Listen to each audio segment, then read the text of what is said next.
Hello all, welcome back to my channel.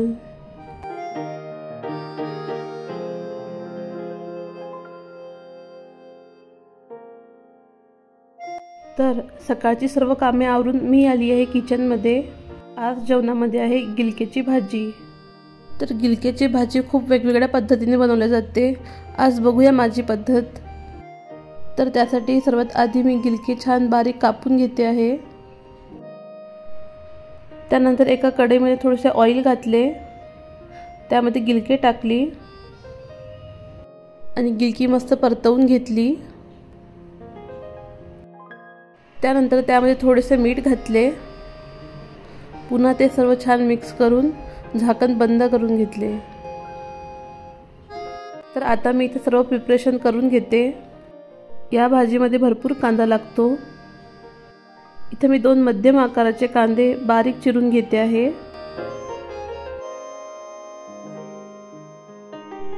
त्यानंतर 4 ते 5 मिरच्या बारीक चिरून घेते आहे.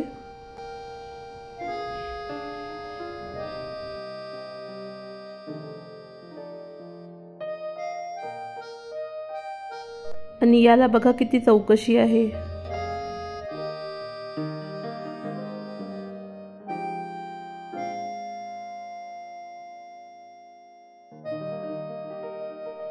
त्यानंतर लसूण आणि थोडंसं आलं छान ठेचून घेते.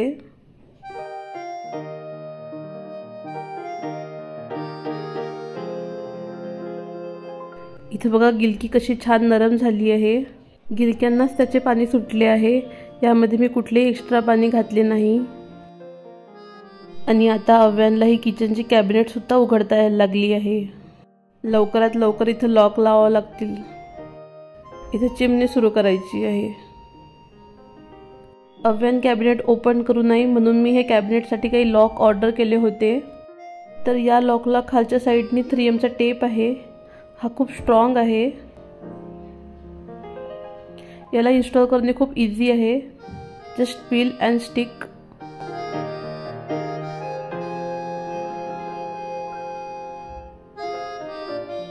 तुम्ही बघू शकतात एक 15 ते 20 मिनिट लागतात फक्त लॉक लावायला. तुम्हाला जर या लॉकची लिंक हवी असेल तर मी डिस्क्रिप्शन बॉक्समध्ये देईल. एकदा अव्यांनी ड्रॉवर ओपन केले होते आणि बंद करताना त्याचा हात चिमला. त्यानंतरच आम्ही त्याच्यासाठी हे लॉक ऑर्डर केले होते. तर गिलक्याच्या भाजीसाठी मी एका कढईमध्ये थोडेसे ऑइल घेतले. त्यामध्ये मोहरी, जिरं,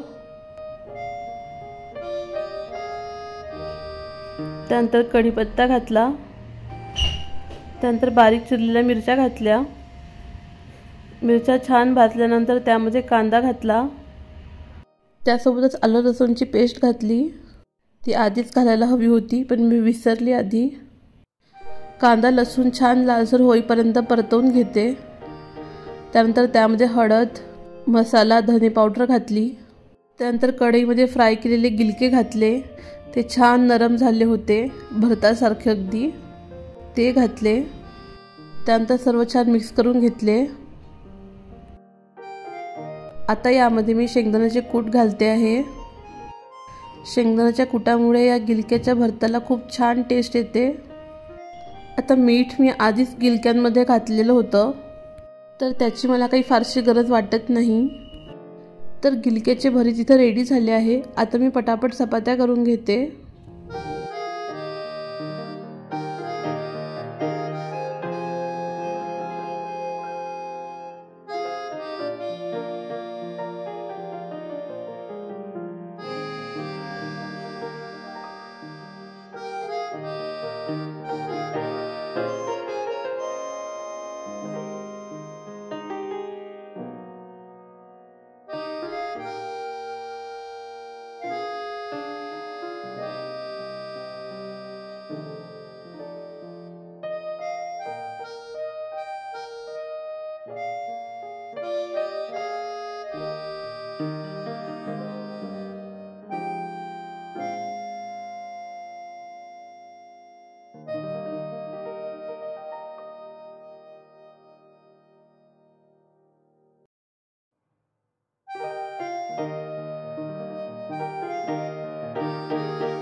अव्यान घरातल्या बऱ्याच वस्तू गॅलरीमधून खाली टाकायचा.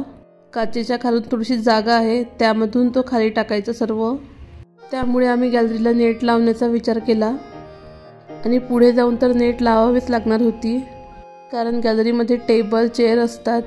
अव्यान थोडा मोठा झाला की चेअरवरती टेबलवरती चढून बाहेर पाय टाकू शकतो, त्यामुळे नेट तर आम्हाला लावायचीच होती. तर एकाच बाल्कनीला नेट न लावता आम्ही तिन्ही बाल्कनीला नेट लावून घेतो आहे. अव्यान मोठं झालं की काढून घेऊ ती नंतर, आणि तोपर्यंत ती खराबसुद्धा होऊन जाईल. नेटमध्ये भरपूर प्रकार असतात. पिजनची नेट, त्यानंतर ही बेबी सेफ्टीवाली नेट, आणि अजून एक नेट असते ती एक्स्ट्रा हेवी ड्युटीसाठी असते. तर आम्ही जी ही नेट लावतो आहे ही 70 ते 80 kg वेट घेते. ही मीडियमवाली आहे बेबी सेफ्टीसाठी. तर या नेटचा एका बाल्कनीला लावण्याचा खर्च 2000 रुपयापर्यंत येतो. बार्गेनिंग तर त्याने मला करूच दिली नाही. तो बोलला त्याने ऑलरेडी बिल्डिंगमध्ये 25 रुपीज स्क्वेअर फीटनी ही नेट लावली आहे, आणि आम्हाला त्याने 20 रुपीज स्क्वेअर फीटनी ही दिली. आम्ही क्रॉस चेक पण केले. याआधी आम्ही एकाला बोलवले होते, त्याने 10,000 कोटेशन सांगितले होते 3 बाल्कन्यांचे. याने 6,000 लावून दिले. त्यासोबतच मी या विंडोला सुद्धा नेट लावून घेतली. या विंडोला कुठलीही ग्रिल नाही, आणि विंडोच्या जवळ आमचा टेबलसुद्धा आहे, म्हणून या विंडोलासुद्धा नेट लावणे आवश्यक होते. त्यानंतर आता वाजले आहे संध्याकाळचे 6. किचनमध्ये आली आहे स्वयंपाकासाठी. तर आज जेवणाचा मेनू आहे सँडविचेस. तर सँडविचमध्ये मी मेयोनीज न वापरता दही यूज करते. त्यासाठी मी दही असे कापडामध्ये बांधून घेतले, जेणेकरून त्यामधले पाणी ड्रेन होऊन दही जास्त घट्ट होईल. त्यानंतर सँडविचमध्ये टाकण्यासाठी इथं कॉर्न वगैरे मी सर्व काढून घेते आहे. त्यानंतर शिमला मिरचीसुद्धा बारीक चिरून घेते.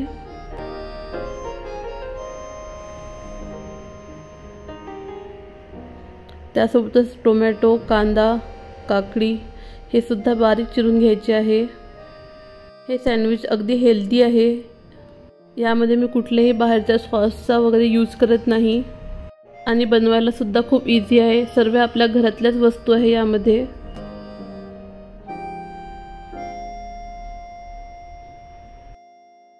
मस्त कलरफुल ना. त्यानंतर बांधलेले दही इथं काढून घेते. दही आपल्याला अर्धा ते 1 तास बांधून घ्यायचे आहे. असे थोडे घट्ट झाल्यानंतर ते सँडविचमधून बाहेर निघत नाही. त्यानंतर यामध्ये सर्व भाज्या घालते मी.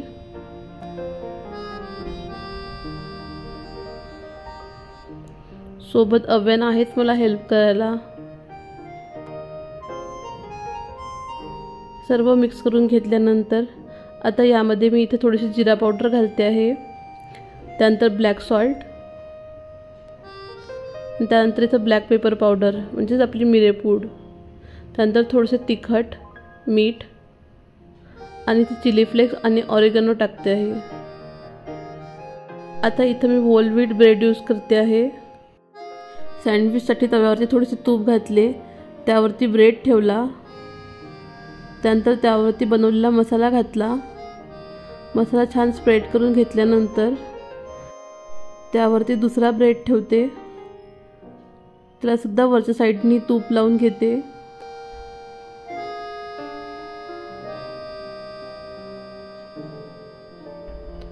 त्यानंतर सँडविच पलटून घेऊया, आणि रेडी झाले आहे आपले हेल्दी सँडविच. खूप टेस्टी लागते. तुम्ही सुद्धा ट्राय करून बघा. मसाल्यामध्ये मेन इन्ग्रेडियंट आहे ब्लॅक पेपर पावडर. तर मिरेपूडची हलकीशी टेस्ट त्या मसाल्यामध्ये खूप छान लागते. त्यानंतर आता इथं अव्यांसाठी चीज सँडविच बनवते आहे. त्यासाठी एका ब्रेडला तूप लावून घेतले, त्यावरची चीज स्लाइस ठेवली.